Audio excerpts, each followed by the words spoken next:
Nous devons des excuses. La colonisation algérienne ne ressemble à aucune autre colonisation. Nous ne savons pas pourquoi la France a conquis Alger en 1830. C'est un acte politique impensé. Charles X était bousculé par les libéraux en France. Il mène une opération militaire pour sa gloire personnelle. Il perd le pouvoir. Alger, c'est le 5 juillet 1830. Il perd le pouvoir. Le 30 juillet, Louis-Philippe lui succède. Personne ne sait quoi faire en Algérie. L'armée est livrée à elle-même sur le terrain. À partir de là, va commencer la conquête de l'Algérie, tellement violente qu'en 1845, il y a une campagne de presse européenne pour la dénoncer. Le maréchal Thomas Bugeaud s'est comporté comme un boucher. Il est honoré aujourd'hui par une avenue à Paris. C'est un scandale. Alors, on a volé les terres aux Algériens. On a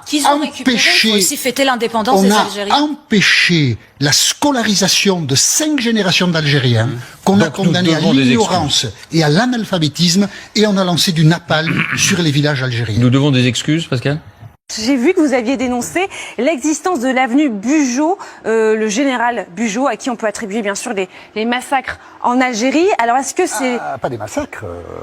Bugeaud a fait enfermer des femmes, des hommes et des enfants, combattants ou pas, dans des grottes, le feu devant la grotte, et tout le monde meurt asphyxié. Bugeaud a inventé, alors Napoléon avait un peu fait ça en Espagne, enfin il a inventé les chambres à gaz.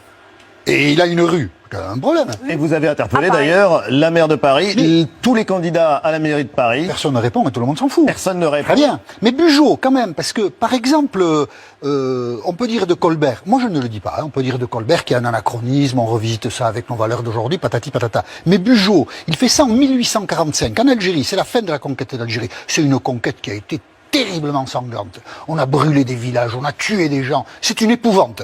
On n'en parle pas beaucoup, hein. Bugeaud, il raffine un peu, il enferme les gens dans les grottes. À l'époque, débat à la Chambre. Le maréchal Soult, qui est ministre de la Défense, se désolidarise de Bugeaud. Il y a des articles dans la presse française et européenne.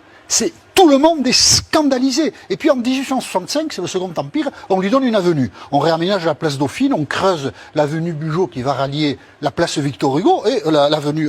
Dans le 16e arrondissement de Paris. Et on lui donne le nom de Bugeaud. Bon.